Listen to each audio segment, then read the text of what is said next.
La mansión se alzaba en la cima del acantilado como una estructura antinatural, tallada en piedra y vidrio, separada del mundo por kilómetros de bosque antiguo y una niebla perpetua que jamás se disipaba del todo. El viento golpeaba los ventanales con un gemido grave, constante, como si algo vivo intentara entrar. Todo era lujo extremo y cálculo frío, líneas rectas, superficies pulidas, ausencia total de desorden. No había flores, no había risas, no había huellas humanas. La riqueza se exhibía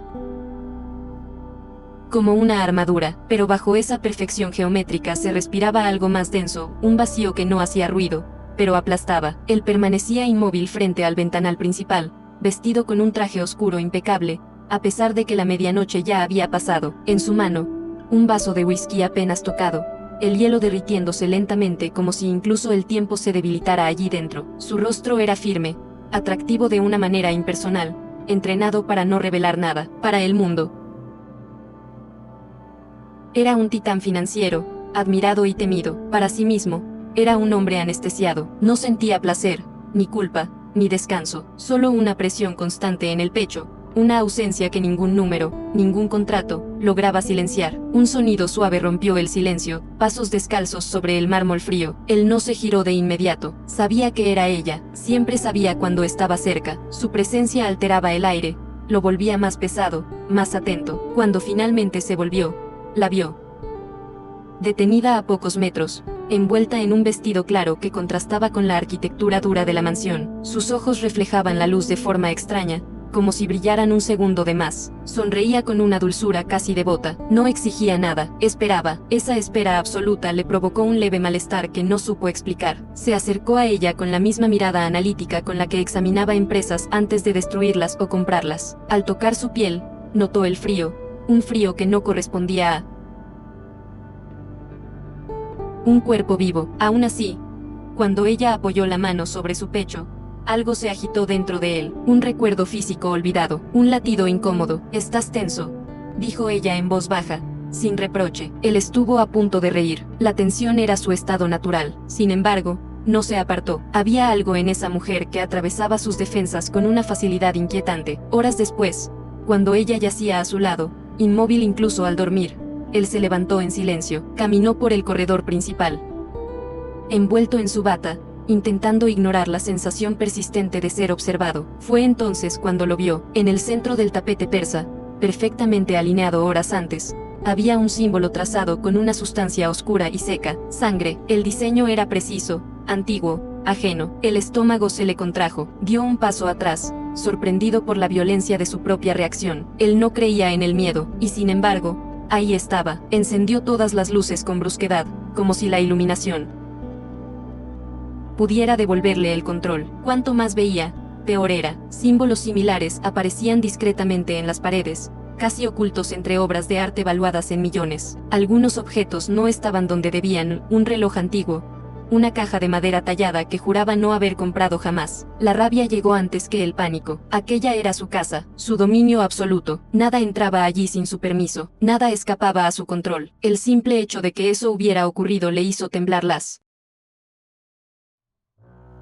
manos. En la biblioteca, la puerta estaba entreabierta. El olor allí dentro era distinto: papel viejo, metal, algo más primitivo. Sobre la mesa central reposaba un libro grueso, de tapa gastada, cubierto de símbolos idénticos a los del suelo. Al tocarlo, un escalofrío le recorrió el brazo. No figuraba en ningún inventario, no recordaba haberlo adquirido, y aún así, estaba allí, como si siempre hubiera pertenecido a ese lugar. Al abrirlo, vio diagramas rituales y palabras escritas en una lengua desconocida que, de forma perturbadora, le resultaba familiar. Una voz suave sonó detrás de él. Ella estaba en la puerta, observándolo con serenidad. «No deberías abrir eso», dijo sin dureza. Él se giró de golpe, el pulso acelerado. «¿Qué es esto?», exigió, alzando el libro. Ella inclinó la cabeza, como si midiera la respuesta. «Es parte de mí», murmuró. La frase cayó como un golpe seco. Por primera vez, una grieta real se abrió en su percepción de control. Aquello no era un juego,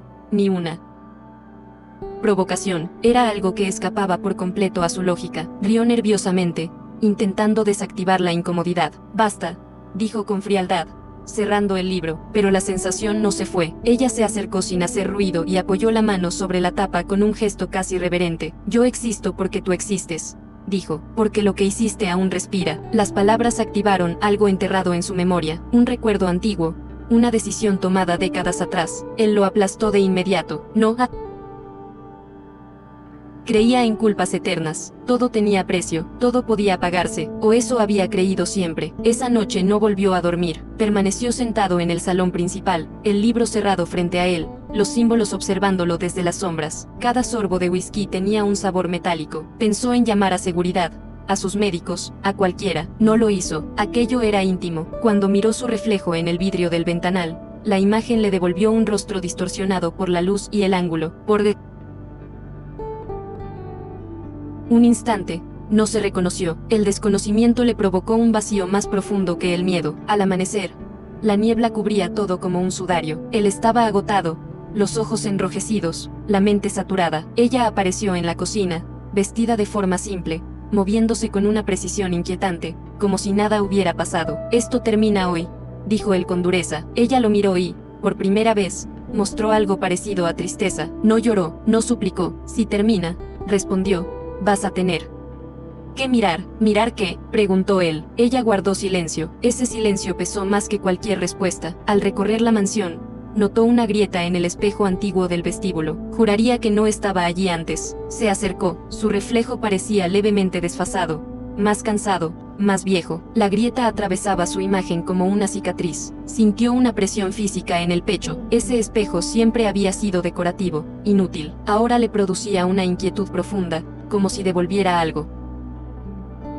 Más que una imagen, como si esperara. El día avanzó sin reuniones, sin llamadas. El imperio que controlaba a distancia se volvió irrelevante. Intentó convencerse de que todo era una manipulación emocional, un truco elaborado. Sin embargo, cada vez que ella estaba cerca, sentía lo mismo: culpa emergiendo, deseo real, miedo, emociones que había enterrado durante años. La posibilidad de perderla le incomodaba más de lo que estaba dispuesto a admitir. Aquello no era amor, era dependencia, y eso lo aterraba. Esa noche, el viento volvió a golpear el acantilado con fuerza. Encontró otro símbolo, esta vez junto a la puerta principal. No lo borró, se quedó mirándolo, agotado. Algo dentro de él comenzaba a ceder. Pensó en decisiones pasadas, en familias destruidas por movimientos financieros fríos. Una presión antigua apretó su conciencia. Respiró hondo, sintiendo el corazón descompasado. Por primera vez en años, no podía huir hacia el control. Ella apareció a su lado y apoyó suavemente la mano en su brazo. El frío del contacto ya no lo hizo retroceder. Ahora sientes, dijo. Él cerró los ojos, odiando la verdad en esas palabras. Sentía miedo, sentía culpa, sentía necesidad. Al abrirlos, comprendió que estaba más vulnerable de lo que jamás había permitido. La rabia surgió, pero debajo había algo más fuerte: curiosidad, el deseo de entender, aunque eso significara perderlo todo. Sin discursos ni planes, tomó una decisión silenciosa. No la echaría, no todavía. Había algo allí que lo ataba a un vacío antiguo que nunca había logrado llenar. ¿Te quedas?, dijo en voz baja. Ella no sonrió, asintió, como si siempre hubiera sabido que ese momento llegaría. Afuera, la niebla se cerraba sobre el camino de acceso, aislando aún más la mansión. El mundo exterior comenzaba a desaparecer. Mientras se alejaba por el corredor, un escalofrío le recorrió la nuca. No era frío, era la certeza de haber cruzado un límite invisible. Algo había sido activado, algo que no podía deshacerse con dinero ni poder. La mansión parecía respirar de otra manera. El silencio ya no era pasivo. Observaba. Si has llegado hasta aquí, tal vez también conoces ese instante en el que todo cambia sin aviso, cuando el control se rompe y ya no hay vuelta atrás. Suscríbete al canal y deja en los comentarios desde donde nos estás viendo, porque esta historia apenas comienza. En lo alto del acantilado, el hombre que creía dominarlo todo acababa de abrir la puerta a una deuda que exigiría verdad, culpa, ira, sacrificio. Mucho antes de la mansión, del acantilado y del silencio perfecto, él había aprendido una sola lección: el mundo pertenecía a quienes no dudaban. Creció rodeado de mármol y órdenes secas, en una familia donde el afecto se consideraba una debilidad peligrosa. Desde niño entendió que llorar era perder, que pedir era humillarse. Los números, en cambio, siempre obedecían. Las cifras no exigían cariño ni hacían preguntas incómodas. Así construyó su identidad, impecable, eficiente, distante. Cada decisión que tomó lo alejó un poco más de cualquier rastro de culpa, hasta convencerse de que la moral era solo una narrativa para pobres. Con el tiempo, el imperio creció como una máquina silenciosa, empresas compradas, desmanteladas, fusionadas, familias enteras reducidas a estadísticas invisibles. Él no veía rostros, veía balances. Cuando alguien caía, siempre había una justificación legal, una cláusula, una firma. La sangre nunca manchaba directamente sus manos. Esa distancia le permitía dormir, o al menos intentarlo, con la ayuda de pastillas alineadas cuidadosamente en la mesita de noche. El dinero lo protegía de todo, incluso de sí mismo, o eso creía. La joven apareció en su vida durante un evento exclusivo.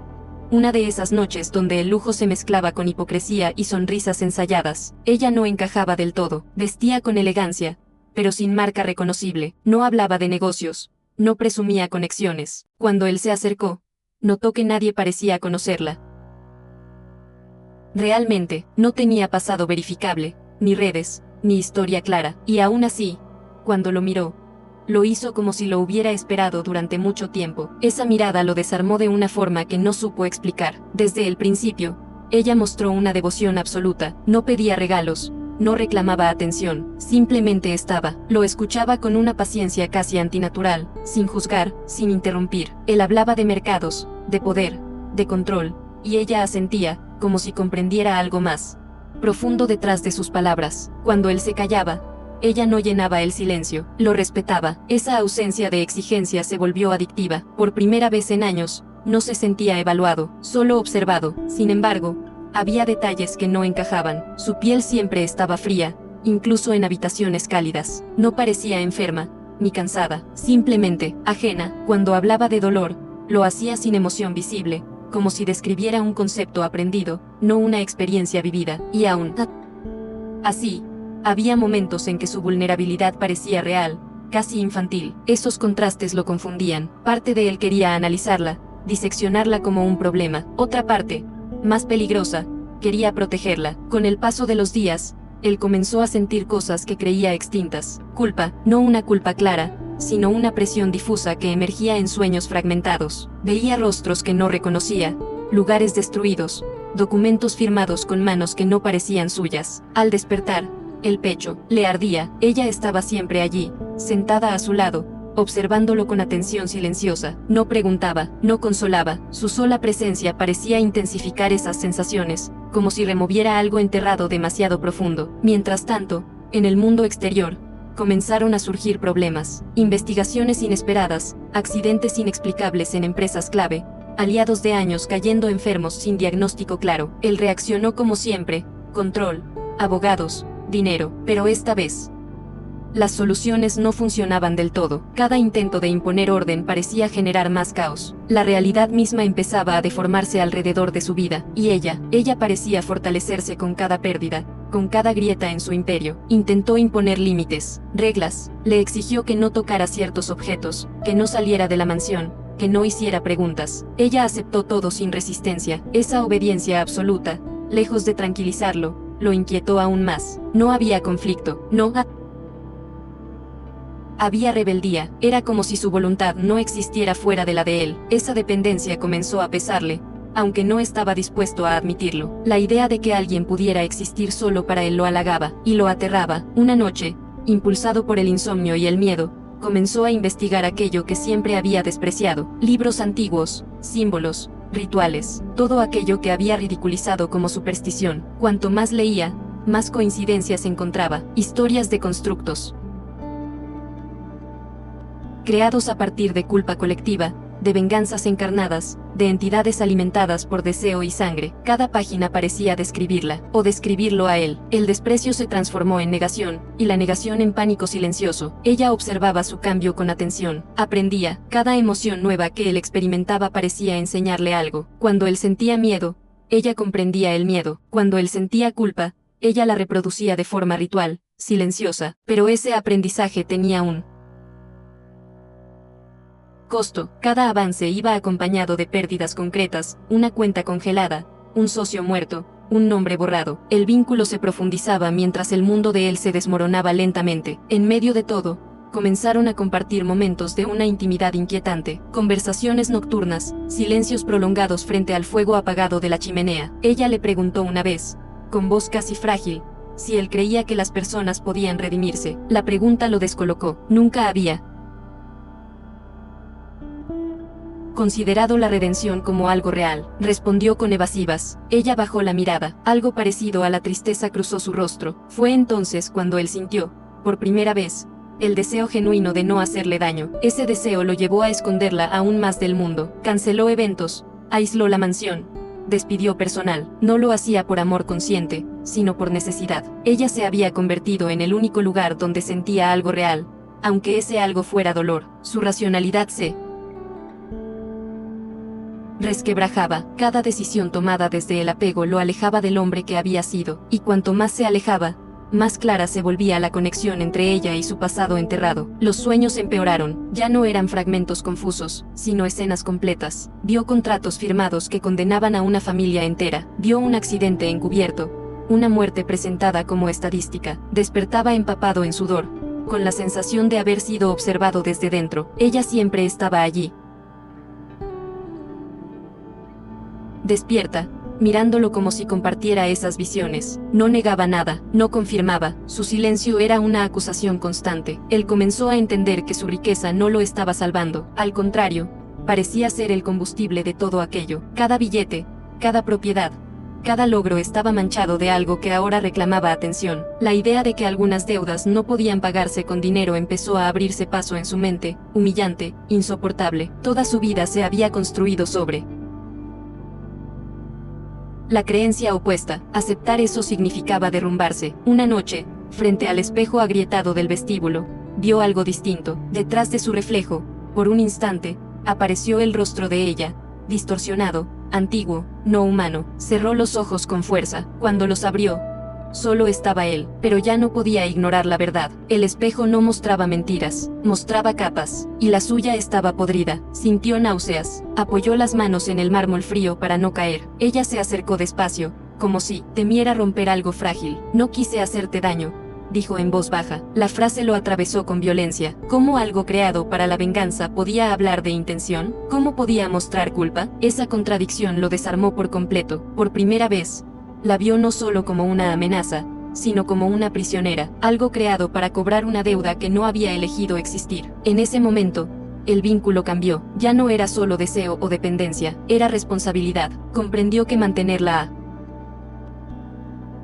su lado significaba permitir que el mundo siguiera pudriéndose, pero perderla implicaba enfrentarse a todo lo que había evitado durante décadas. No había salida limpia, no había opción indolora. La tensión entre ambos creció, cargada de palabras no dichas y decisiones postergadas. Así, atrapado entre la culpa que despertaba y el poder que se desmoronaba, él comenzó a comprender la magnitud real de su situación. La amante perfecta no era un premio ni una fantasía, era el reflejo vivo de una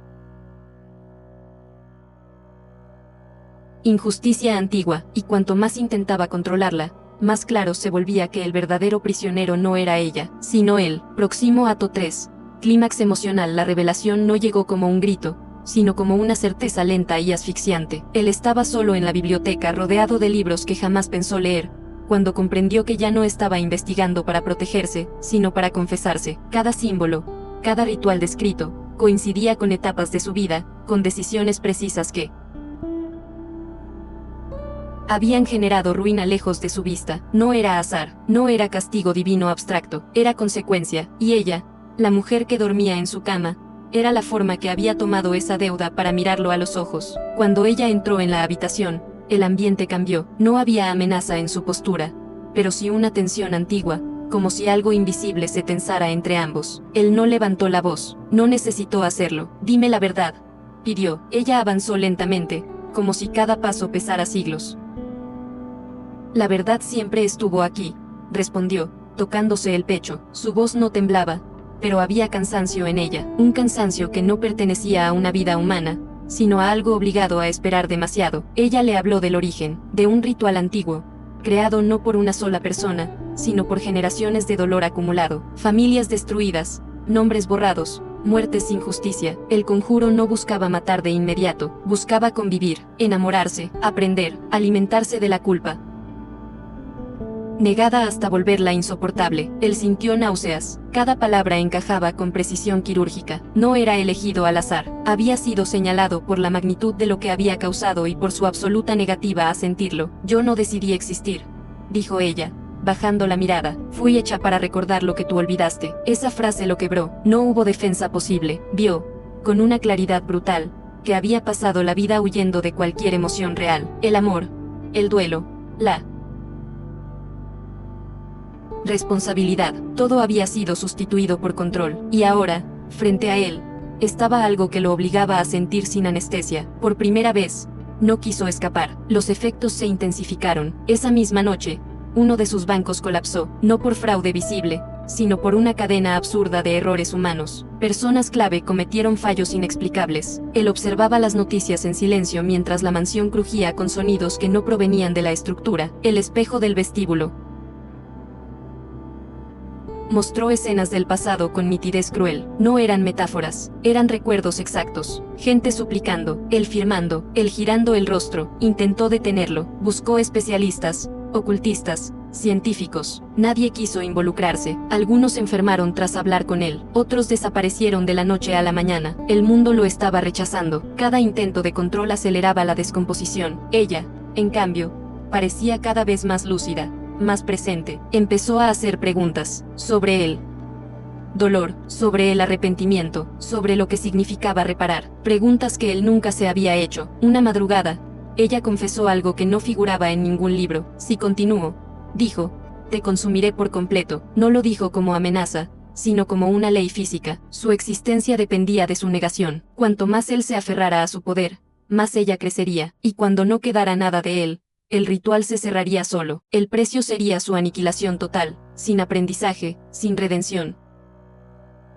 Solo destrucción. Ese fue el punto de quiebre. Él comprendió que no bastaba con reconocer la verdad en silencio. El ritual no se alimentaba de culpa sentida, sino de culpa asumida. Responsabilidad real, acción, sacrificio, algo que jamás había hecho. No donar dinero, no firmar cheques, perder, ceder, exponerse. El miedo que sintió no fue a morir, sino a dejar de ser quien había sido, a perder el nombre, el legado, la identidad construida. Decidió actuar, no con impulsos heroicos, sino con una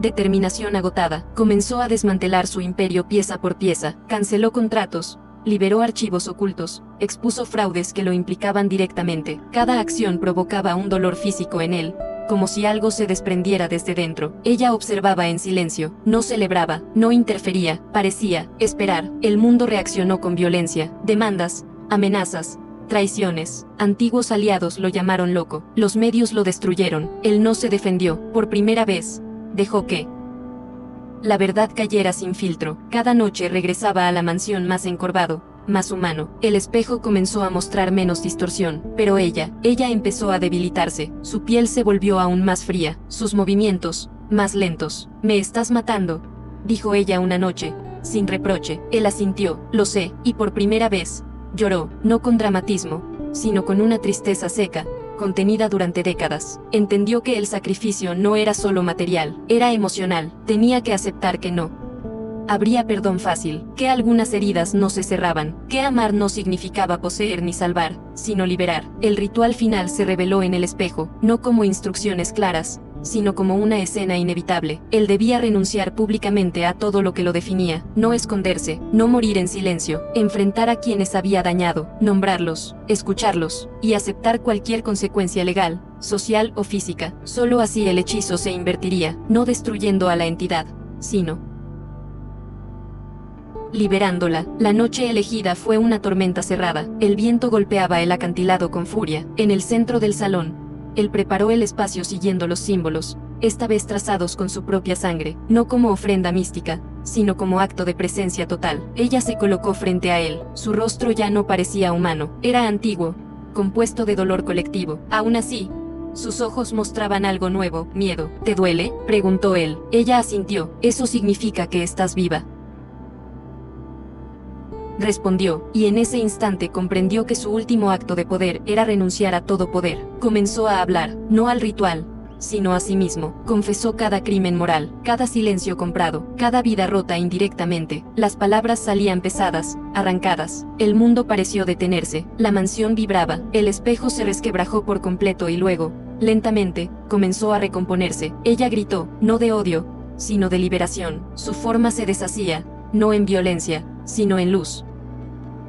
Oscura, como ceniza llevada por el viento. Cuando todo terminó, él cayó de rodillas, exhausto, vacío, vivo. El ritual se había roto, no con victoria, sino con pérdida consciente. Ella desapareció sin dejar rastro, no como castigo, como descanso. El silencio que quedó ya no era opresivo, era final. ¿Te está gustando esta historia? Deja un like y suscríbete al canal. Ahora continuamos con el vídeo. Continúa, para seguir exactamente con los 70 párrafos del acto 3, dime ok y continúo.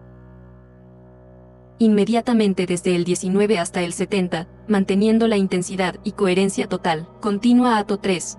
Clímax emocional después del grito. El aire quedó tan quieto que el sonido de la lluvia contra el vidrio pareció una multitud. Él seguía de rodillas, con las manos abiertas sobre el mármol, sintiendo como la sangre que había usado para trazar los símbolos se enfriaba en sus dedos. No había alivio inmediato, no hubo luz divina ni música de triunfo, solo un cansancio brutal, como si le hubieran arrancado una armadura que llevaba puesta desde niño. Miró alrededor y descubrió algo peor que el miedo, la posibilidad de estar solo otra vez, sin ella, sin el hechizo, sin el ruido que al menos le obligaba a sentir. Intentó ponerse de pie y sus piernas fallaron. Se apoyó en la mesa, respirando con dificultad, y el espejo, ahora casi entero, le devolvió una imagen más nítida, pero todavía incompleta. El espejo no mostraba la sala, mostraba un pasillo que no existía en la mansión, un corredor estrecho, de paredes húmedas, iluminado por tubos parpadeantes. Él parpadeó, creyendo que era un rezago del ritual, pero la visión no se desvaneció. Al fondo, escuchó una voz infantil, lejana, como si viniera desde debajo del suelo. No cierres la puerta. Sintió un golpe seco en el pecho. No era su recuerdo. Era algo que había negado con tanto empeño que su memoria se había vuelto enemiga. Dio un paso hacia el espejo y la superficie vibró como agua. Su reflejo se dobló, se alargó, y por un segundo vio el perfil de ella, pálida, mirando desde el otro lado, como si estuviera atrapada en la misma grieta. Él habló al vidrio con una desesperación que lo humilló. ¿Estás ahí? La pregunta salió ronca, casi ridícula para un hombre que solo preguntaba para ordenar. Del otro lado, la figura de ella se giró lentamente. No sonrió, sus labios se movieron con dificultad, como si cada palabra costara un año. No terminó. La casa crujió, las luces titilaron. Él sintió la tentación de retroceder, de romper el espejo con un golpe, de volver a una lógica simple, pero algo en su pecho se negó. Se inclinó más cerca. Dime qué falta. Ella levantó la mano y la apoyó en la superficie desde dentro, palma contra palma, sin tocarse. Falta el precio completo. La frase lo dejó helado porque comprendió de inmediato lo que significaba. Lo que había hecho hasta ahora era un inicio, una apertura, una confesión, pero el ritual no pedía palabras, pedía restitución, pedía que lo perdido volviera a ser posible para otros, aunque para él fuera imposible, y eso implicaba exponer el núcleo real del crimen, no solo sus consecuencias financieras. Implicaba nombres, fechas, lugares, pruebas. Implicaba llevarse a sí mismo al matadero social que había usado contra tantos. La lluvia golpeó más fuerte, como si el acantilado respondiera. Él pensó en sus abogados, en sus acuerdos secretos, en la red de silencios que lo sostenía. Sintió el vértigo de desmantelar todo eso con sus propias manos, y aún así, su voz salió firme: lo haré. A la mañana siguiente, el mundo comenzó a morder. El primer golpe fue un mensaje de su consejo directivo: suspensión inmediata, junta de emergencia, acusaciones de inestabilidad mental. Lo llamaron traidor, lo llamaron peligro. Él miró la pantalla del teléfono sin emoción aparente, pero por dentro sintió un ardor nuevo, no la rabia del orgullo herido, sino la certeza de que su reputación era una máscara que por fin podía romper. Salió de la mansión sin escolta, algo impensable, y condujo hasta la ciudad con el cielo gris colgado sobre el parabrisas. En el asiento del copiloto llevaba una caja con documentos físicos, sellos, discos antiguos. Cada kilómetro era una renuncia, cada semáforo, un latido pesado. Al llegar al edificio principal de su corporación, los guardias lo miraron como a un extraño. En el lobby, mármol, acero y perfume caros, el mismo mundo que él había creado, ahora hostil. Una mujer de seguridad se acercó con una sonrisa tensa. Señor, no está autorizado. Él levantó la mirada, sin gritar. Yo lo construí. La frase sonó vacía, y eso fue lo peor. La mujer tragó saliva, viendo el cansancio en sus ojos. Hay órdenes. Él pasó de todos modos. Los empleados se apartaron como si llevara una enfermedad. Algunos lo miraron con odio, otros con miedo, otros con esa curiosidad hambrienta que siempre aparece cuando cae un poderoso. Subió al ascensor y, en el reflejo pulido de las puertas, vio su cara pálida. Por un instante, creyó ver la sombra de ella detrás de su hombro, como un recordatorio. Cuando las puertas se abrieron en su piso, escuchó gritos desde la sala de juntas. Entró y el silencio fue una cuchillada. 12 rostros, todos pulidos, todos entrenados para no temblar. El presidente del consejo se levantó con un gesto teatral. Esto es una intervención. Él dejó la caja sobre la mesa. No, esto es una entrega. Abrió la tapa y comenzó a sacar carpetas. Aquí están los acuerdos que ocultaron. Muertes, aquí están los sobornos, aquí están las órdenes que yo firmé. Alguien golpeó la mesa. Estás destruyendo a miles de empleados. Él respiró hondo. Yo destruí a miles antes, solo que no los vieron. Las palabras cortaron el aire como vidrio. Un consejero, rojo de ira, se inclinó. ¿Quién te está chantajeando? Él pensó en ella y en el espejo. Nadie. Me estoy devolviendo. La reacción fue inmediata. Amenazas, llamadas a abogados, intentos de quitarle los documentos. Él no resistió con fuerza física, resistió con una calma nueva. Voy a la fiscalía hoy, y voy a declarar públicamente. Una consejera rió, incrédula. ¿Quieres ir a prisión? ¿Después de todo lo que tienes? Él miró sus manos. Después de todo lo que hice. Salió de la sala dejando detrás un ruido de voces alteradas. En el ascensor, las piernas le temblaron y tuvo que apoyarse contra la pared metálica. Se dio cuenta de que estaba sudando frío, no por miedo a perder dinero, sino por la sensación extraña de estar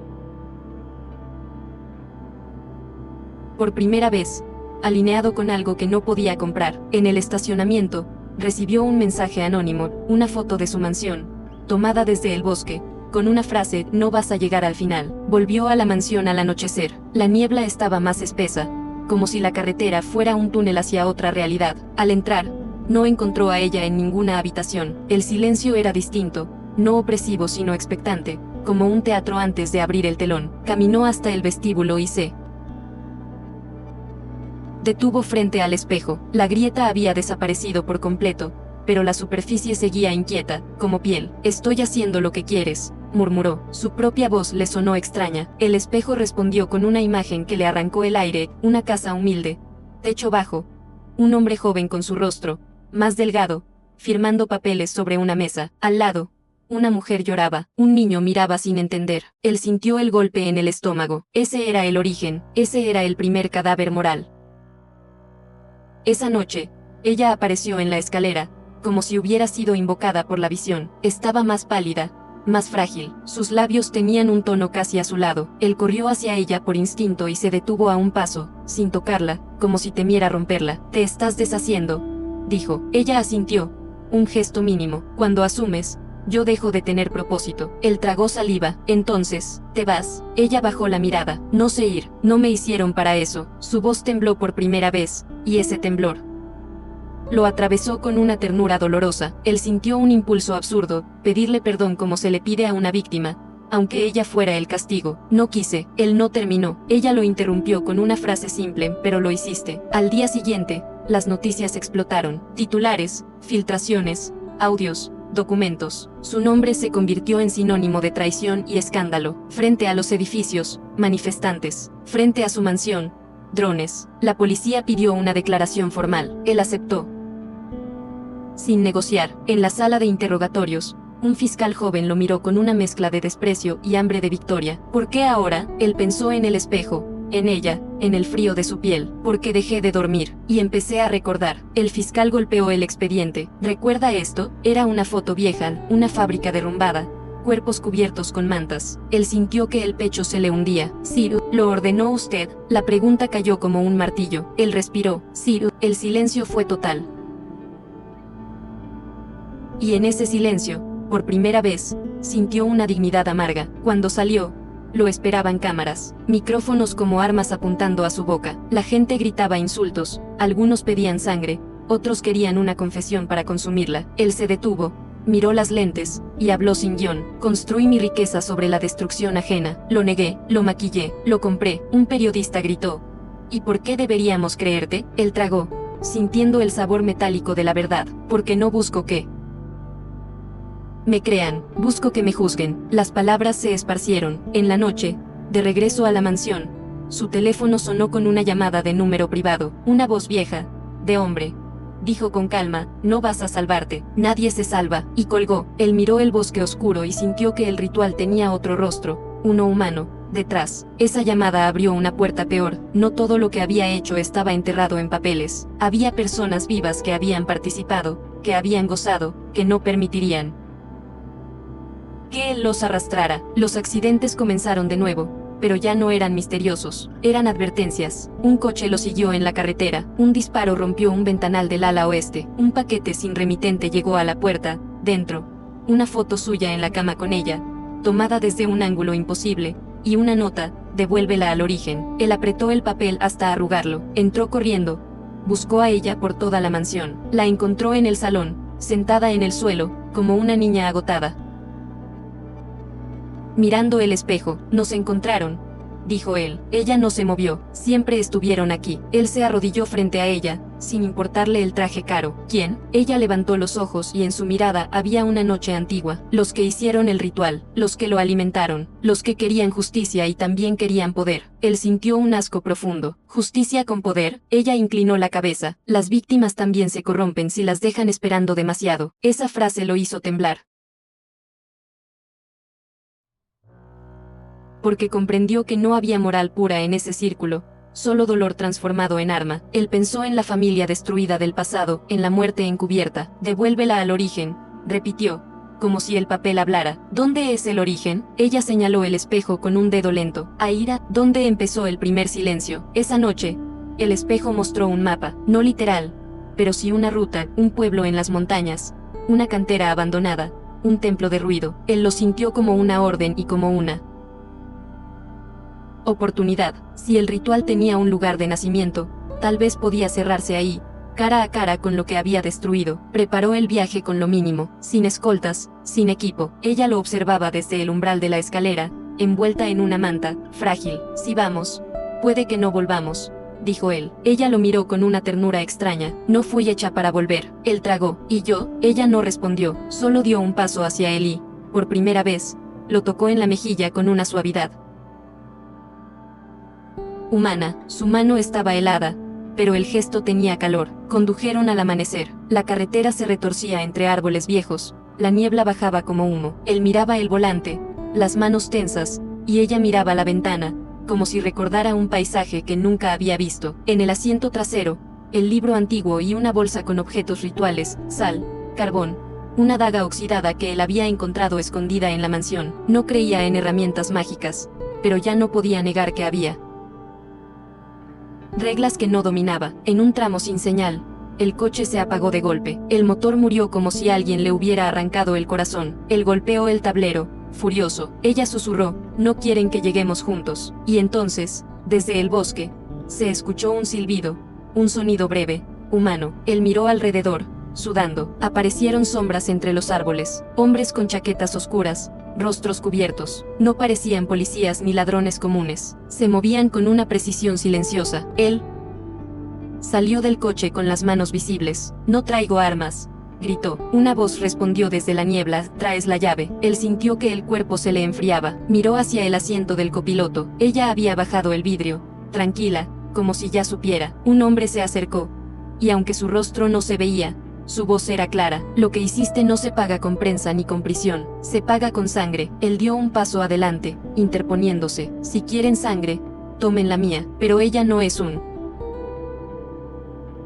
objeto. La risa que salió fue baja, cruel. Ella es el objeto. La situación explotó en segundos. Una mano intentó abrir la puerta del copiloto. Ella lo miró a él por última vez, y en sus ojos apareció un miedo verdadero, humano. No luches, susurró. Él sintió una rabia que lo quemó. Agarró la daga oxidada del asiento trasero, sin pensar, y se plantó frente al coche. Atrás, su voz retumbó en la carretera vacía. Los hombres se detuvieron un instante, sorprendidos, no por el arma, sino por la decisión. Él no estaba defendiendo su dinero, estaba defendiendo algo que, hasta hace poco, habría considerado una posesión. Ahora era una prisionera. Un hombre avanzó, él lo golpeó con la empuñadura, el sonido del impacto fue seco, sangre en la niebla, y, aún así, él sintió que no era suficiente. En medio del forcejeo, ella salió del coche, no corrió, caminó hacia los hombres como si obedeciera una llamada. Él gritó su nombre, pero se dio cuenta de algo perturbador, nunca la había llamado por un nombre real, solo por apodos, por roles. Espera, ella se giró, no tengo nombre, dijo con una calma devastadora. Dámelo. Esa frase lo detuvo como un golpe en la garganta. Su mente buscó desesperada algo que no fuera propiedad, algo que fuera identidad. Lucía, dijo, sin saber de dónde venía. El nombre salió como una luz en su boca. Ella parpadeó, como si el sonido le doliera. Sonrió, débil. Lucía, repitió, y por primera vez pareció existir por sí misma, no solo por él. Ese instante cambió la dinámica. Los hombres dudaron. El líder dio un paso atrás, como si ese acto simple hubiera alterado una regla. No juegues con el ritual, escupió. Él apretó la daga. No estoy jugando, estoy nombrando. El líder levantó una mano y señaló el bosque. Entonces ven, si quieres cerrar esto, ven al origen. El grupo se desvaneció entre la niebla con una velocidad inquietante, llevándose a Lucía con ellos sin tocarla, como si ella misma caminara atada por hilos invisibles. Él corrió detrás, pero el bosque pareció tragarse el camino. Se detuvo jadeando, solo, escuchando el motor del coche que volvió a encenderse por sí solo. El mensaje era claro, lo estaban invitando, y lo estaban separando. Volvió al coche, temblando de rabia y miedo, y condujo siguiendo el mapa mental que el espejo le había mostrado. El pueblo apareció al mediodía, casas pequeñas, pintura descascarada, perros flacos en las esquinas. Nadie lo reconoció allí, y eso le pareció una bendición y una condena. Preguntó por la cantera abandonada. Un anciano lo miró con desconfianza. Ahí no se entra, dijo. Ahí se dejaron cosas. Él ofreció dinero por información y el anciano escupió al suelo. Aquí el dinero fue la enfermedad. Esa frase lo golpeó más que un puñetazo. Al final, una mujer joven, con ojos cansados, señaló una vereda sin hablar. Él siguió el camino, sintiendo que cada paso lo hundía en un pasado que no le pertenecía, pero que había causado. La cantera era un hueco enorme en la montaña, como una herida abierta. El aire olía a tierra mojada y hierro. En el centro, había ruinas de una estructura circular, piedras negras, marcas de fuego, símbolos tallados con rabia. Él sintió que el pecho se le apretaba. Caminó hacia el círculo y escuchó un murmullo, como voces superpuestas. No eran fantasmas teatrales, eran recuerdos que el lugar exhalaba. Vio a Lucía al borde del círculo, de pie, inmóvil. Frente a ella, el líder de los hombres, ahora sin máscara, era un hombre de mediana edad. Mirada fría, piel marcada por cicatrices pequeñas. Sonrió al verlo. Llegaste. Él se tragó el impulso de atacar. Suéltala. El hombre inclinó la cabeza. ¿Ves? Ya la llamas persona. Qué tarde. El hombre se presentó con un nombre que le sonó conocido, como una firma en algún documento antiguo. Eso lo aterrorizó más que cualquier símbolo. Tú estabas ahí, dijo él, con la voz seca. El otro sonrió, sin orgullo, solo con cansancio. Yo sobreviví. Tú prosperaste. Señaló el círculo. Aquí se hizo él ritual cuando nadie nos escuchó, cuando la justicia era un lujo para otros. Él miró a Lucía. Ella estaba pálida, temblando, pero sus ojos lo buscaban. No me dejes sin nombre, susurró. Él dio un paso hacia ella y sintió una fuerza invisible presionándole el pecho, como si el aire se volviera pared. El hombre levantó una mano. Solo entras y vienes a perder de verdad. El ritual no aceptaba medias verdades. Eso lo comprendió cuando el suelo bajo sus pies vibró, y el círculo pareció respirar. Las piedras negras aparecieron manchas rojas como sangre vieja. El hombre le arrojó el libro y cayó abierto, justo en una página marcada. No eran instrucciones dulces, era una lista de renuncias. Confesión pública, reparación directa, entrega total de bienes, aceptación de condena, y, finalmente, el acto central, ofrecer la propia identidad como sacrificio. No morir necesariamente, sino dejar de existir como el hombre que fue. Cambiar de nombre, renunciar a su apellido, al linaje, al relato heroico. Él sintió un vacío helado. Eso es humillación, murmuró. El otro lo miró con desprecio. No, eso es justicia. Lucía dio un paso adelante, con dificultad. Yo no quiero consumirlo, dijo, y su voz se quebró. Me hicieron para eso, pero ahora, siento. El líder la miró, sorprendido, y por primera vez su máscara de control se resquebrajó. No te corresponde querer. Ella tembló. Me corresponde porque me nombró. Esa palabra nombró flotó en el aire como un arma nueva. Él sintió una ola de emoción, culpa, ternura, horror. Se dio cuenta de que el ritual había cambiado porque él había tomado una decisión humana al reconocerla. Ahora, el círculo no era solo venganza, era elección, y eso lo hacía más peligroso, porque ya no podía esconderse detrás de no tuve opción. El líder se acercó a él y habló bajo, para que solo lo oyera. ¿Sabes lo que pasa si la liberas? Se acaba el castigo, para ti, pero el dolor no desaparece, queda en nosotros. Él tragó saliva, entonces repárenlo. Él líder soltó una risa amarga. ¿Con qué? ¿Con tus disculpas? Él sintió una chispa de furia. Con mis manos, con mi vida de ahora en adelante. El líder lo empujó hacia el círculo. Demuéstralo. El borde de piedra estaba frío, húmedo. Él miró a Lucía. Ella lo miró de vuelta, aterrada. No quiero morir, susurró. Él respondió, con voz quebrada, yo tampoco, pero quizá merezco menos. Entró en el círculo. La presión en su pecho se volvió insoportable, como si el aire intentara expulsarlo. El suelo vibró con un sonido bajo, casi como un latido. El líder comenzó a recitar palabras antiguas. Él no entendía la lengua, pero entendía la intención, convocar el saldo. Las sombras alrededor del círculo parecieron moverse. En el borde, figuras del pueblo observaban a distancia, sin intervenir, como si temieran que el lugar los tragara si se acercaban. Él sintió el sudor frío recorrerle la espalda. El ritual le exigía hablar con precisión, no metáforas, no errores, nombres, fechas, consecuencias. Abrió la boca y la primera frase salió como vidrio. Yo firmé la orden que los dejó sin casa. Un viento repentino le cortó la cara. El círculo aceptaba. Continuó. Cada confesión era una cuchillada que le arrancaba capas. Yo compré el silencio de la prensa. Yo presioné para que el caso se cerrara. Yo supe que alguien iba a morir. Y seguí. A cada frase, el suelo temblaba. Las piedras exhalaban un olor metálico. Él veía imágenes. La mujer llorando. El niño mirando. Un cuerpo cubierto. Una ambulancia que nunca llegó. Su garganta ardía, quiso vomitar, quiso callar, pero cuando miró a Lucía, vio algo peor. Su cuerpo también se sacudía con cada palabra, como si el ritual la atravesara. Ella no era solo instrumento, era depósito de dolor, y él, al confesar, le estaba devolviendo el peso a su origen. El líder alzó la voz, como si la energía lo alimentara. No basta, dilo completo. Él apretó los puños hasta clavarse las uñas. Yo provoqué la ruina de esa familia para quedarme con su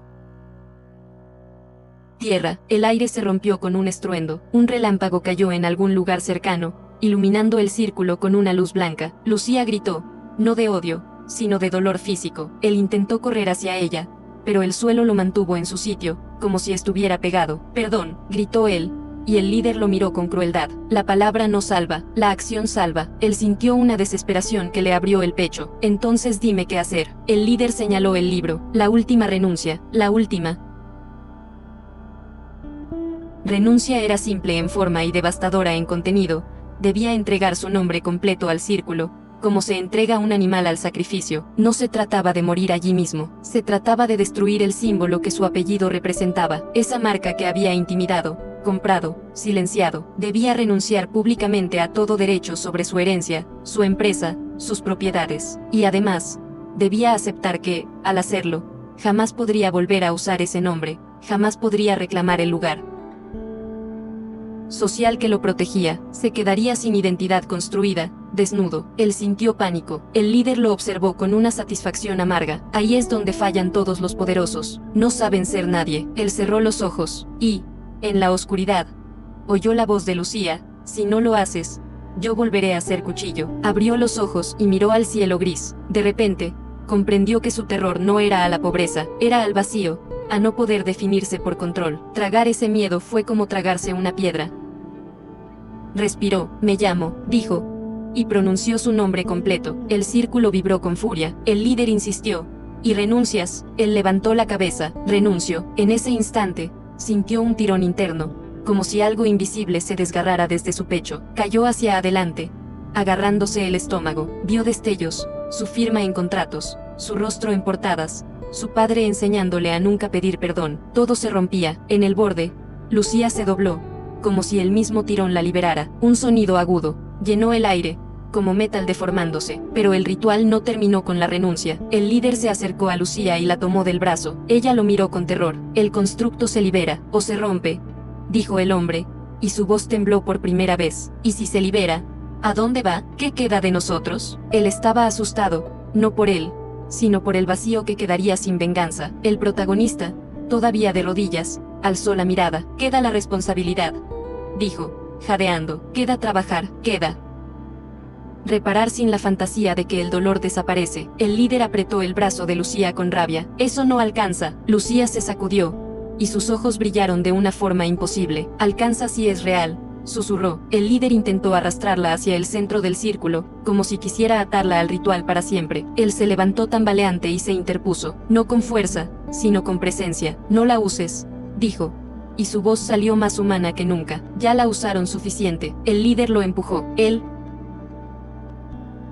cayó, se raspó las manos en la piedra, se levantó otra vez. No tengo nombre ahora, no tengo poder, solo tengo esto. Señaló su pecho. Mi decisión. El líder lo miró con odio y cansancio. Tu decisión llega tarde. Él asintió. Sí, pero llega. Lucía, detrás, extendió la mano y tocó el borde del círculo. Las piedras se iluminaron con un brillo oscuro, como carbón al rojo. El lugar entero parecía escucharla. El ritual invertido exigía un gesto final, no un acto de fuerza, sino de entrega. El libro lo mostraba con un dibujo simple, un hombre sosteniendo un espejo hacia sí mismo, sin apartar la mirada. El líder se rió cuando lo entendió. ¿Eso? ¿Mirarte? Él respondió, con la garganta rota, mirarme y no mentirme. Buscó en la mochila y sacó un fragmento de espejo que había arrancado de la mansión antes de partir. Una pieza pequeña, con borde irregular. Lo sostuvo frente a su cara. El reflejo no fue el suyo, fue una sucesión de rostros, los que había arruinado, los que había ignorado. Sintió que su corazón se apretaba como un puño. Quiso bajar la mano. Lucía susurró, no apartes la mirada. Él obedeció, llorando en silencio, sin teatro, solo rendición. El círculo respondió con violencia. Un viento giró dentro del espacio, levantando polvo y hojas, como un torbellino contenido. Las voces superpuestas se hicieron más claras. No decían mátalo, decían míranos. El líder retrocedió, asustado, como si hubiera invocado algo que ya no controlaba. Detente, gritó.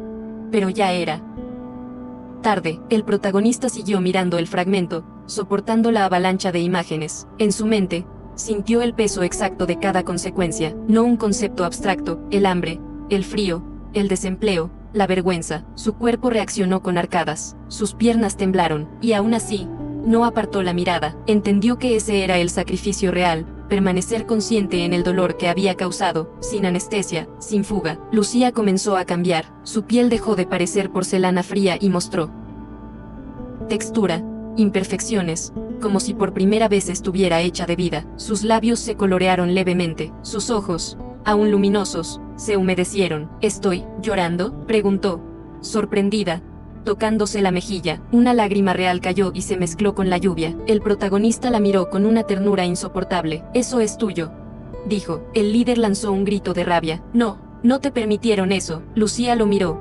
temblando, pero firme. Me lo permitió él, al nombrarme. Esa frase fue como una sentencia para el líder. Él entendió que el control del ritual se había roto. Su venganza ya no era pura, era humana, y la humanidad siempre desobedece. Entonces ocurrió el último ataque. Los hombres del líder avanzaron, intentando cerrar el círculo por fuerza, como si pudieran volver a encadenar lo que se soltaba. Uno agarró al protagonista del hombro, otro intentó arrebatarle el fragmento de espejo. Él lo sostuvo con ambas manos, sangrando por los bordes. «Suéltalo», gritó el hombre. Él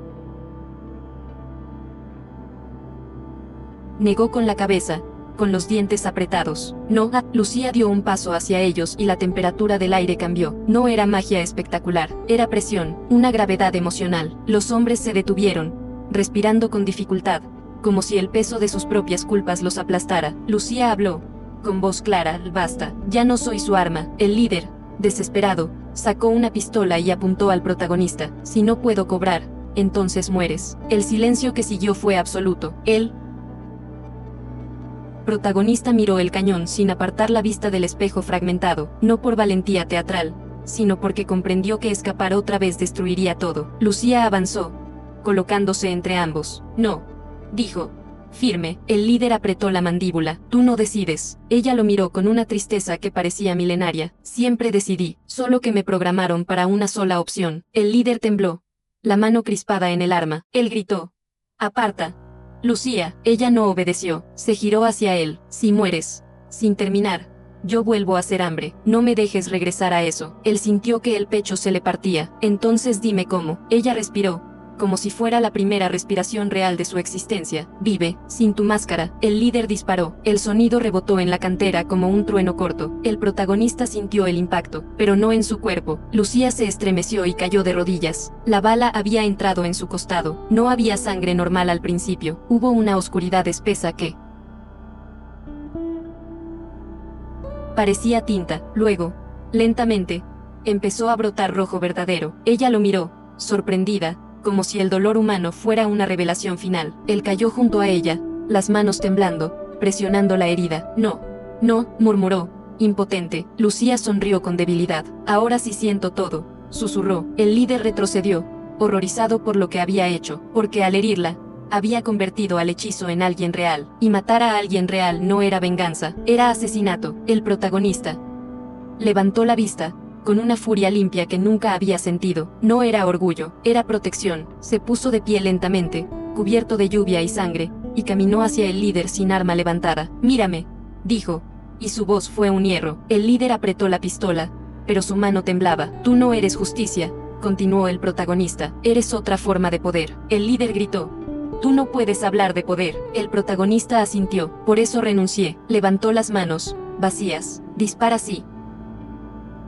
quieres, pero vas a cargarlo tú, sin ritual, sin símbolo, con tu conciencia. El líder respiró agitado, como un animal acorralado. Por primera vez, su venganza se enfrentaba al espejo que él evitaba, su propia corrupción. El círculo comenzó a colapsar, no físicamente, sino en su intención. Las piedras dejaron de vibrar con hambre y vibraron con duelo. Las voces se transformaron, ya no eran un coro de castigo, sino un murmullo de despedida. Lucía, en el suelo, apretó la mano del protagonista con una fuerza sorprendente. No me sueltes, susurró. Él se arrodilló, acercando su frente a la de ella. Estoy aquí. Lucía respiraba con dificultad. Dime, otra vez. Él comprendió. Lucía, dijo. Lucía. Cada repetición parecía darle un segundo más, no de vida, sino de identidad. La herida seguía sangrando. Él sabía que no podía salvarla con dinero, ni con médicos. Eso lo mataba por dentro, pero también lo educaba. El líder cayó de rodillas, la pistola resbalando de su mano. Lloró en silencio,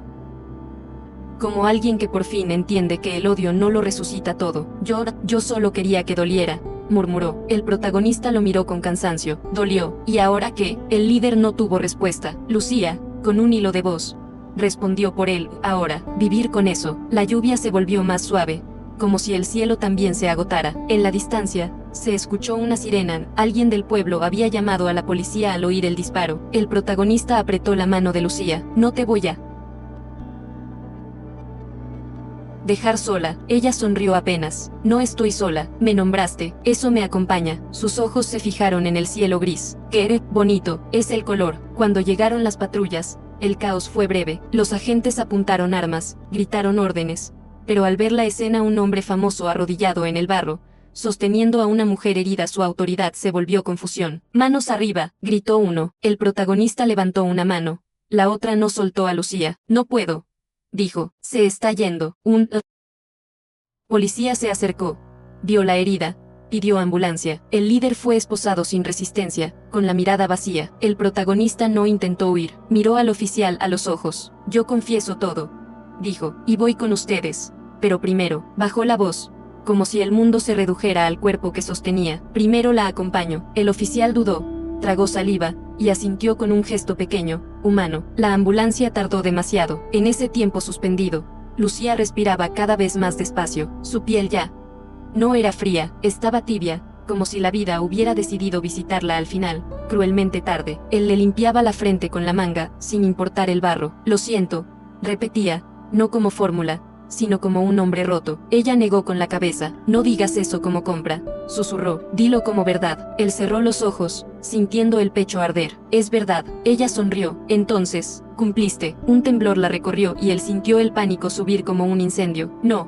Por favor. Ella apretó su mano por última vez. Vive, Ira, mira. Sus pupilas se fijaron en él, transparentes. No apartes la mirada. Y luego su cuerpo se relajó, como una vela que se apaga sin ruido. El grito que salió de él no fue elegante, fue animal. Lo escuchó rebotar en la cantera y volverle como un eco que no podía evitar. La sostuvo contra su pecho, intentando encontrar un latido donde ya no había. Un paramédico lo apartó con suavidad. Señor, lo siento. Él no respondió, solo miró su mano manchada de sangre y barro, y comprendió que era la primera vez que esa suciedad le pertenecía de verdad. No podía lavarla con dinero, no podía convertirla en un comunicado. Era real. Cuando levantó la vista, vio el fragmento de espejo en el suelo, lo recogió. El reflejo mostró un rostro devastado, envejecido de golpe, y por primera vez, el rostro le pareció humano. La policía lo esposó allí mismo. El metal frío en sus muñecas habría sido una humillación intolerable para el hombre que era antes. Ahora, sintió algo distinto, coherencia. Mientras lo llevaban, miró hacia el círculo de piedras. La lluvia había lavado parte de los símbolos. El lugar parecía menos herida y más tierra. No era redención, era apenas el inicio de una reparación que nunca sería suficiente. En el coche patrulla, un agente joven lo miró por el retrovisor. ¿De verdad lo hizo usted? Él asintió. Sí. El agente tragó saliva. ¿Y por qué se entregó? Él miró el fragmento de espejo entre sus manos. Porque alguien me enseñó a mirar. Él. Agente no entendió, pero dejó de hablar. En la celda, la primera noche, no había lujo, no había silencio controlado. Había un olor a metal viejo, humedad, sudor humano. Él se sentó en el borde de la litera y tembló, no por frío, sino por ausencia. Cerró los ojos y vio a Lucía, no como hechizo, sino como una mujer que había sentido por primera vez al final. La culpa intentó devorarlo. Se dobló, con arcadas secas. Un preso en la celda contigua se rió. ¿El gran señor sufre? Él no respondió. Miró el suelo, recordó la instrucción, no apartes la mirada. Entonces, en vez de luchar contra el dolor, lo dejó estar, lo dejó morder. No era penitencia heroica, era aceptar que el dolor era parte de la deuda. Esa noche, por primera vez en décadas, no tomó pastillas, y aún así, no durmió. En los días siguientes, el juicio mediático fue brutal. Lo llamaron monstruo, manipulador, loco. Algunos dijeron que era una estrategia para reducir condena. Él no se defendió con narrativa, se defendió con hechos. Transfirió propiedades a fondos de reparación, entregó listas de nombres, facilitó pruebas contra otros culpables, sin pedir protección. En cada audiencia, el fiscal intentaba quebrarlo con preguntas. ¿Por qué esperó tantos años? Él respondía siempre lo mismo, porque me escondí detrás de mi apellido. Cuando pronunciaba esa frase, sentía un vacío. Ya no podía refugiarse en el nombre, porque lo había entregado al círculo. En el espejo del baño de la prisión, su reflejo empezaba a alinearse. No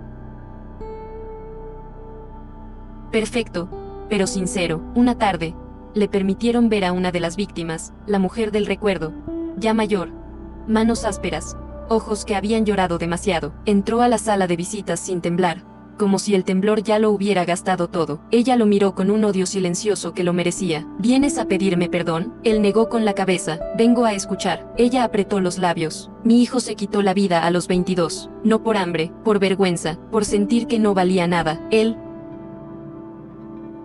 sintió que se le apagaba el aire.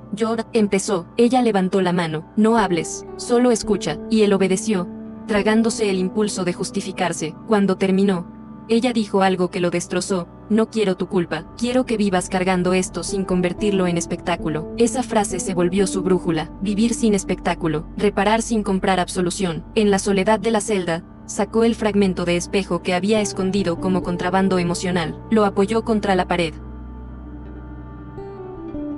y se miró cada noche, no para castigarse, sino para no mentirse. A veces, en el reflejo, creía ver una sombra suave detrás, como un contorno que no era amenaza. No sabía si era memoria o algo más. Una noche, susurró, Lucía. El nombre cayó en el aire húmedo de la celda, y él sintió una punzada extraña, como si alguien, en algún lugar, hubiera respirado. No era consuelo, era continuidad, y esa continuidad era responsabilidad. El día de la sentencia, el tribunal estaba lleno. Él se levantó cuando lo llamaron por su antiguo apellido y se quedó inmóvil, como si la palabra no le perteneciera. Su abogado le susurró, te conviene mostrar arrepentimiento. Él lo miró con cansancio. No es actuación. Cuando le dieron la palabra final, Habló sin dramatismo. No pido compasión, pido que mi castigo no sea el fin de la verdad. Explicó cómo el sistema se había beneficiado de su silencio, cómo otros participaron. Nombró empresas, personas, mecanismos. Hubo murmullos, gritos, amenazas. El juez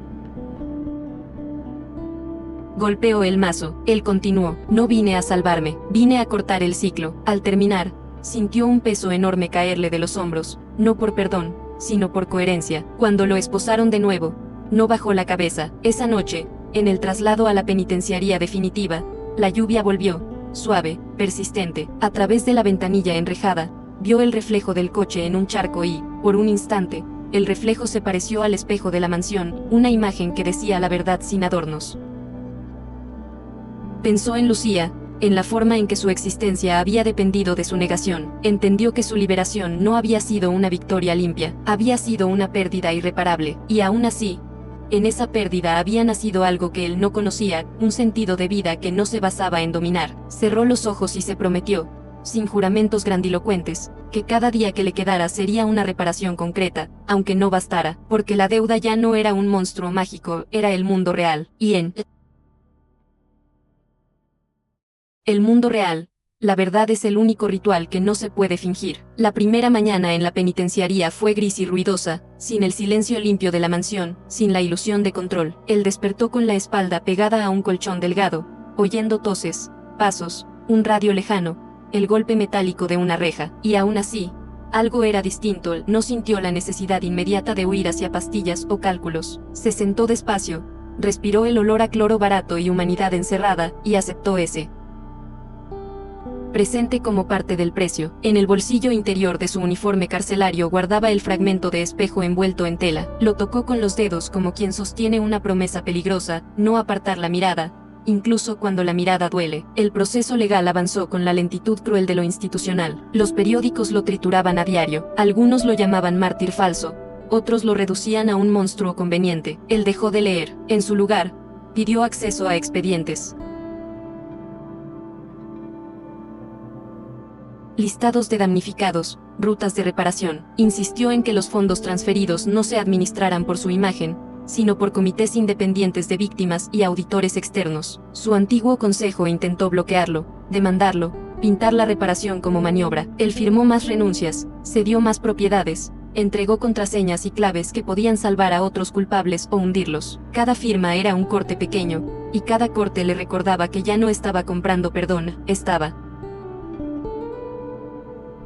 desarmando el mecanismo que lo había hecho intocable. La primera carta que recibió de una víctima llegó sin insultos. Era un sobre barato, letra temblorosa, y dentro solo una frase: no sé si esto sirve, pero mi hija volvió a la escuela. Él se quedó mirando esas palabras como si fueran un idioma nuevo. Sus manos, que antes sostenían plumas de lujo, temblaron con papel común. Sintió un nudo en la garganta, no por orgullo, sino por algo más humilde, la conciencia de que un gesto concreto, sin espectáculo, podía mover una vida milímetro a milímetro. No era absolución, era continuidad. Esa noche, antes de dormir, apoyó el fragmento de espejo sobre la pared y se miró. Vio cansancio, sí, pero también vio una luz mínima, la capacidad de seguir. Meses después, comenzaron los primeros proyectos visibles fuera de los tribunales. No llevaban su nombre, no tenían su rostro. Eran centros de apoyo legal para familias estafadas, becas para hijos de empleados despedidos, clínicas en barrios que su empresa había contaminado con decisiones rentables. Él miraba fotos impresas que le traían los auditores, aulas con pintura fresca, manos sosteniendo herramientas, mujeres firmando títulos de propiedad recuperados. Cada imagen era un golpe y una reparación parcial al mismo tiempo. A veces, por la noche, lo atacaban pesadillas, la cantera, la bala, el cuerpo de Lucía apagándose. Se despertaba sudando, y en vez de negarlo, se sentaba en la oscuridad y dejaba que el dolor existiera. Había aprendido, al fin, que sentir no mata. Lo que mata es mentirse. En una audiencia final, el juez autorizó que parte de su condena se convirtiera en trabajo comunitario supervisado, debido a su cooperación total y al impacto real de la reparación. No fue un favor, fue una herramienta. Lo trasladaron bajo custodia a una zona industrial donde antes hubo una fábrica cerrada por su firma. La gente lo miró con hostilidad cuando bajó del vehículo. Alguien escupió al suelo. Él no se defendió. Un supervisor le entregó casco y guantes gastados. Aquí no eres nadie, dijo. Él asintió, se arrodilló en la tierra, recogió escombros con las manos, sintiendo el peso del concreto como si cada trozo tuviera un nombre. El sol pegaba fuerte, el sudor le corría por la nuca, y por primera vez en su vida, el cansancio físico no lo humilló, lo ubicó. En ese mismo lugar, una mujer mayor se acercó, caminando despacio, con una bolsa de plástico en la mano. Él la reconoció, era la madre del recuerdo de él. Espejo, no venía a perdonarlo, venía a verificar que no era teatro. Se detuvo a pocos metros, observando cómo él cargaba un saco de grava sin ayuda. ¿Te duele?, preguntó con frialdad. Él dejó el saco en el suelo, respirando. Sí, respondió. Ella apretó la bolsa como si fuera un arma. A mí me dolió 20 años. Él bajó la mirada. Lo sé. La mujer lo estudió y, por primera vez, su voz perdió un poco de filo. Entonces sigue, no te mueras rápido. Quiero que vivas lo suficiente para que esto tenga sentido. Él tragó saliva y solo dijo, sí, señora, y volvió al trabajo. Mientras tanto, la mansión del acantilado se convirtió en un problema público. La fiscalía quería embargarla, los medios querían filmarla, los curiosos querían convertirla en leyenda. Él pidió una única cosa en un documento oficial, que la propiedad fuera entregada a un fideicomiso ambiental y comunitario, sin turismo morboso, sin explotación. Nadie entendía por qué, era su símbolo máximo de poder, pero él sabía que esa casa era un cadáver elegante. Su arquitectura fría había amplificado su corrupción. Un equipo de restauración llegó a evaluar daños. Encontraron habitaciones sin vida, vitrinas vacías, una biblioteca con libros que nadie había leído, y el espejo del vestíbulo, ahora entero, sin grietas. Lo cubrieron con una tela por respeto, como si fuera un cuerpo. Esa imagen le llegó por foto. Él la miró largo rato y sintió un escalofrío. El espejo seguía ahí, pero ya no era instrumento de castigo, era testigo. Una noche, en el pequeño cuarto donde dormía bajo custodia, sintió un sueño distinto. No fue pesadilla, fue silencio. Vio a Lucía de pie en un bosque, no pálida ni rígida, sino con piel tibia y cabello moviéndose con el viento. No sonreía de manera perfecta, sonreía cansada, humana. Se acercó y le dijo solo 2 palabras, no mires atrás. Él intentó responder, pero el sueño se deshizo como humo. Despertó con lágrimas reales en la cara. No eran de culpa únicamente, eran de pérdida. Limpia, se sentó en la cama, con el pecho apretado, y susurró su nombre en voz baja para que no se volviera mito de Lucía. La palabra no le dio consuelo fácil, pero le dio dirección. El amor, entendió, no era poseer, era sostener la responsabilidad incluso cuando ya no queda nadie para aplaudir. Los meses se convirtieron en un año. Su cuerpo cambió, adelgazó, se encorvó un poco, le salieron canas nuevas. Los trajes caros fueron reemplazados por ropa simple, manos marcadas por trabajo. La gente no lo amaba, muchos jamás lo amarían, y eso estaba bien. En un centro comunitario recién abierto, una niña lo miró desde lejos mientras él ayudaba a montar estanterías. Tenía ojos atentos, la misma edad del niño del espejo, y ese paralelo le apuñaló el estómago. La niña se acercó con cautela y preguntó, ¿usted es el malo de la televisión? Él se agachó para estar a su altura. Fui, dijo, sin adornos. Y ahora, él respiró, ahora intento arreglar lo que rompí. La niña frunció el ceño,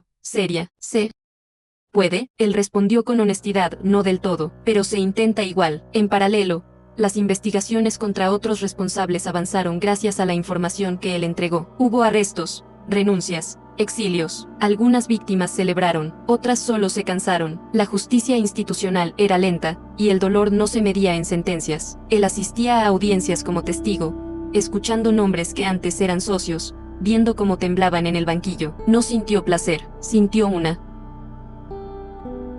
tristeza pesada. Había visto demasiado de sí mismo en ellos. En una de esas audiencias, uno de los antiguos aliados lo miró con odio. Nos traicionaste. Él sostuvo la mirada. No, devolví lo que robé. El hombre se rió, histérico. ¿Y ella, la bruja, te salvó? Él bajó la voz, casi un susurro. Ella me costó, y en ese costó estaba todo. Llegó el día en que le permitieron volver, por unas horas, al acantilado, acompañado por autoridades y técnicos del fideicomiso. No era una visita nostálgica, era un cierre administrativo. La carretera estaba cubierta de niebla como siempre. Cuando bajó del vehículo, el aire olía a pino húmedo y sal distante. La mansión lo recibió con su geometría fría, pero ya no imponía. Parecía vacía, como una carcasa. Caminó por el vestíbulo y se detuvo frente al espejo, ahora descubierto, se vio a sí mismo un hombre común, ojeroso, envejecido, con ropa sencilla, sin brillo de poder, sin máscara, y, por primera vez, no sintió vergüenza por ser pequeño, sintió alivio, tocó el vidrio con la punta de los dedos, no hubo visión, no hubo grito, solo su reflejo, era suficiente. Un técnico le explicó el plan: demoler parte de la estructura, reutilizar materiales, devolver el terreno a la reserva forestal. La idea era que la naturaleza reclamara lo que el ego había ocupado. Él escuchó en silencio y, al mirar por la ventana, vio el bosque moverse con el viento. Por un instante, imaginó la mansión cubierta por enredaderas, el concreto desgastado por lluvia, el lugar volviendo a ser tierra. Esa imagen lo calmó. ¿Y el espejo?, preguntó el técnico, señalándolo. Él tragó saliva. No se exhibe, dijo, no se vende, se sella. El técnico levantó cejas. ¿Por qué? Él miró su reflejo una última vez. Porque hay verdades que no son espectáculo, son advertencia. Y en esa frase, sin grandilocuencia, estaba el cierre de un ciclo de arrogancia. Firmaron papeles en una mesa plegable dentro del salón principal. La pluma era barata, el papel áspero. Él firmó con su nombre actual, el que la ley le permitía usar tras renunciar al antiguo, un nombre simple, casi anónimo. Al levantar la vista, sintió un vacío breve. Había perdido el apellido que lo blindaba, y aún así seguía de pie. Ese era el milagro real, sobrevivir sin máscara. El viento golpeó una vez, fuerte, y una puerta al fondo se cerró sola con un golpe seco. Todos se sobresaltaron. Él no, solo respiró. No había miedo, había memoria. Cuando salieron, la niebla se tragó la fachada como si la mansión ya estuviera desapareciendo, poco a poco, del mundo. De vuelta a su rutina supervisada, los días se llenaron de acciones pequeñas: limpiar un centro, clasificar donaciones, ayudar en asesorías legales, cargar cajas. Ninguna acción borraba el pasado, pero cada una evitaba que el futuro repitiera lo mismo. En un taller de formación para jóvenes, un chico le preguntó, con rabia, ¿por qué no se mató si tanta culpa tiene? Él sintió el golpe y, en vez de indignarse, aceptó la pregunta como merecida. Porque morir sería fácil para mí, respondió. Vivir y trabajar sin aplausos, eso es más difícil. El chico se quedó callado. Esa noche, él volvió a mirarse en el fragmento de espejo. Su reflejo era tosco, imperfecto, pero era real. Y la realidad, entendió, era el único lugar donde la responsabilidad se cumple. Un día recibió una caja del fideicomiso. Dentro había una hoja seca, una piedra pequeña del círculo de la cantera y una nota corta: el sitio fue cerrado. No será santuario de odio. No había firma. Él sostuvo la piedra en la mano y sintió su frío. Recordó la lluvia, el disparo, la sangre. Recordó a Lucía pronunciando su nombre. Se le humedecieron los ojos, pero no se permitió romantizarlo. Te liberé tarde, murmuró, pero te liberé. Guardó la piedra junto al fragmento de espejo. Dos objetos que no eran trofeos, sino recordatorios.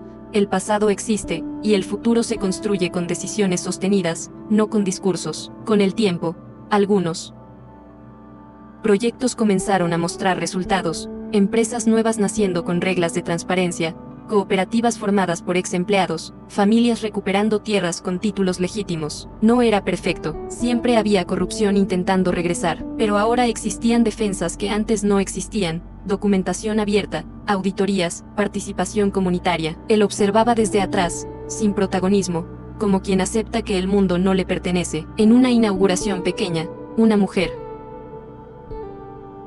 tomó el micrófono y dijo: esto se logró porque la verdad se abrió, no porque un hombre se volvió bueno. Él asintió desde el fondo. Era exactamente eso. No era una historia de salvación personal, era una interrupción del ciclo. Y eso, incluso sin perdón, era valioso. La noche en que se cumplieron 2 años del disparo, se sentó solo en el patio del centro comunitario. El aire olía a café y tierra mojada. Oyó risas de niños dentro. Esa risa lo atravesó con una nostalgia amarga. Había vivido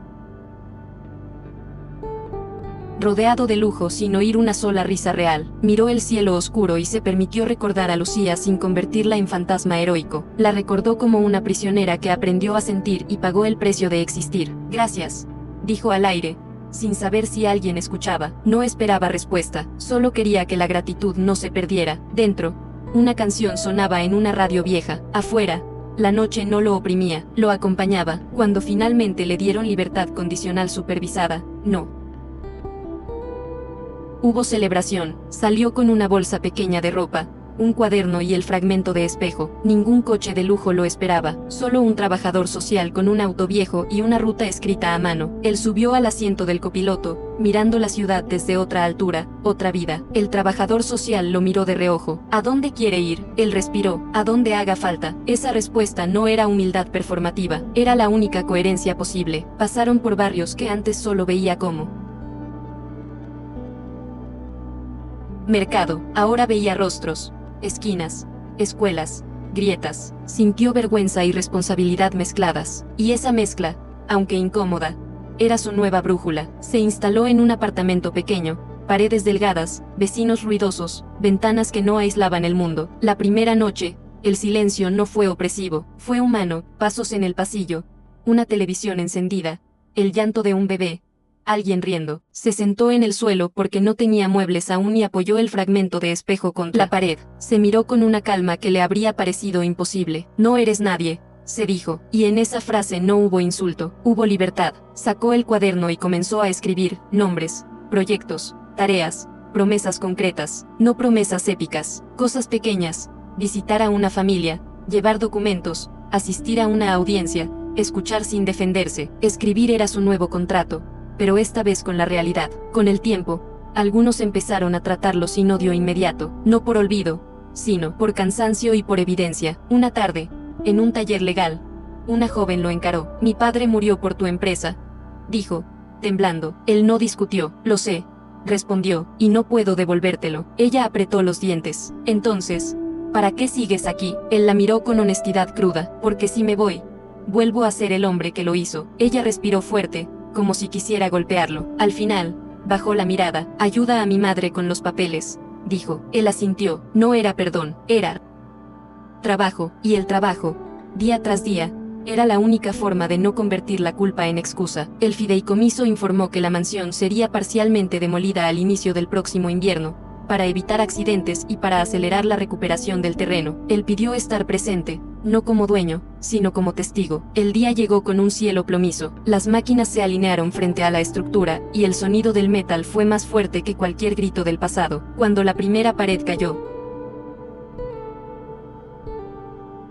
el polvo se elevó como un fantasma. Él tosió, con los ojos llorosos por el cemento y por la memoria. Vio habitaciones abiertas al aire, como si el corazón de la casa quedara expuesto. Pensó en cuántas veces había creído que su interior era intocable. Ahora el mundo lo veía vacío, y esa exposición, lejos de destruirlo, lo liberó de la mentira. Antes de irse, los técnicos llevaron el espejo en una caja reforzada. Él caminó detrás, en silencio, hasta un terreno marcado para sellado. Cavaron un hoyo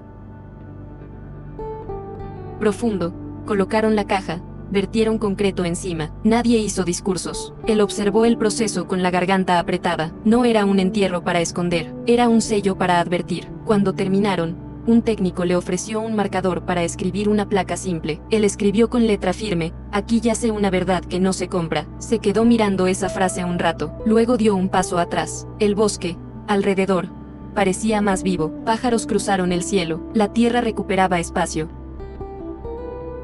centímetro a centímetro, y por primera vez, el símbolo de su poder quedaba enterrado sin nostalgia. Al caer la tarde, regresó al apartamento pequeño con las manos en los bolsillos y la ropa oliendo a polvo. Se sentó frente a la ventana abierta y escuchó el mundo, motos, voces, un perro ladrando, una carcajada distante. Cerró los ojos y sintió cansancio, pero no vacío anestesiado, un cansancio honesto. Pensó en Lucía, no como un castigo, sino como la chispa que lo obligó a despertar. Pensó en la mujer mayor, en la niña del centro, en las cartas sin insultos. Nada de eso lo hacía bueno, solo lo hacía responsable. Abrió los ojos y se miró en el reflejo tenue del vidrio. Un hombre común, envejecido, pero finalmente humano. Y en ese reflejo simple, sin grietas, entendió que la esperanza no era un premio, era una tarea que se elige cada día.